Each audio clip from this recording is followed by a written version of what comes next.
क्या लोकतंत्र की सच में इबारत धर्म से लिखी होती है? क्या लोकतंत्र धर्म के सहारे चलता है? इस पर आज मैं एक बात को उठाऊंगा। अभी एक खबर अयोध्या से आ रही है, लगातार आ रही है कि वहाँ के दुकानदारों से जो बाहर के लोग आ रहे हैं, चाहे दर्शन के लिए आ रहे हैं, वो खाना या कोई पीने का या कोई ऐसा सामान लेने दुकानदार से लेने की चेष्टा नहीं कर रहे हैं। यानी मंदिर के बगल में जो स्टॉल्स हैं फूल मालाओं की, वहाँ से भी लोग सामान लेने से इतराज़ कर रहे हैं। बस अयोध्या वासियों का महज इतना दोष है कि वो भारतीय जनता पार्टी के इशारे पर उन्होंने वोट नहीं दिया। ये लोकतंत्र की परिभाषा है कि लोकतंत्र में हमको आज़ादी है कि हम किस भी प्रत्याशी या किस दल को वोट करेंगे। ये हमारा हक अधिकार है जो संवैधानिक रूप से हमको मिला हुआ है। लेकिन जब ये मामला धर्म पर आधारित हो जाता है तो कुछ और हो जाता है। तमाम से राज्यों में ये खबर फैली भी है कि अयोध्या वासियों ने भारतीय जनता पार्टी के उम्मीदवार को चुनाव नहीं जिताया, भाजपा वहां से चुनाव हार गई। इसको लेकर तमाम से राज्यों के लोग जो बीजेपी से ताल्लुक़ रखते हैं और ख़ासकर बीजेपी के तस्वीर पर चलते हैं, उन्होंने यहाँ आकर दुकानदारों से ख़रीदारी करना बंद कर दिया।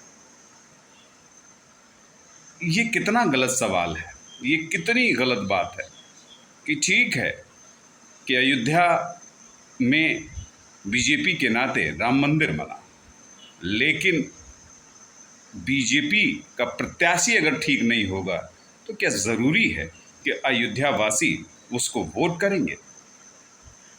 या उनके मुद्दे अगर नहीं पूरे होंगे तो क्या अयोध्या वासी बीजेपी कैंडिडेट को वोट देंगे? वो कैंडिडेट लल्लू सिंह ने साफ तौर पर कहा कि अगर हम 400 पारा हो जाएंगे तो देश का संविधान बदल दिया जाएगा। उन्होंने खुद स्टेटमेंट दिया। सबसे पहली व्याख्या तो लल्लू सिंह ने की थी और तमाम से अखबारों की सुर्खियों में भी उन्होंने बटोरी। उसकी भी नाराज़गी। आखिर एक पासी समाज का, एक अनुसूचित समाज का व्यक्ति अवधेश प्रसाद अगर वहाँ का पार्लियामेंट मेंबर बन जाता, लोकसभा सांसद बन जाता है, तो क्या भ्रम की स्थिति होती है? अवधेश प्रसाद भी एक पासवान समाज से हैं और वो भी तो एक हिंदू है। क्या उनसे वो हिंदू के रंग में नहीं है? वह हिंदू नहीं है। वो क्या लल्लू सिंह ही या बीजेपी का कैंडिडेट ही खाली हिंदू होता है?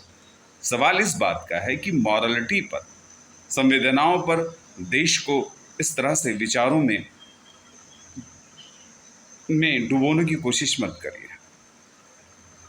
ठीक है, किसी का धर्म का आधार क्या है, कोई क्या मानता है, लेकिन धर्म के आधार पर दुकानों का बहिष्कार, विचारों के आधार पर दुकानों का बहिष्कार, ये तो आप वो पुरानी परंपरा ला रहे हैं कि जो राजा रजवाड़ों के समय चलती थी। गांव की पंचायतों में ये सब मामला चलता था। लेकिन लोकतंत्र में उसकी जनता की आज़ादी पर सवाल नहीं उठते। अयोध्या वासियों ने जो करके दिखाया है वो एक ऐतिहासिक मामला है जिस पर सवाल उठाना, शायद लोग दुनिया में भी अगर इस पर कोई भी सवाल उठा रहा है, देश के अंदर कोई सवाल उठा रहा है, अवधेश प्रसाद की जीत का पे सवाल उठा रहा है, बीजेपी की हार पर सवाल उठा रहा है, और खाली अयोध्या वासियों का इसलिए विरोध हो रहा है कि वो बीजेपी के खिलाफ रहे, तो ये सरासर गलत है।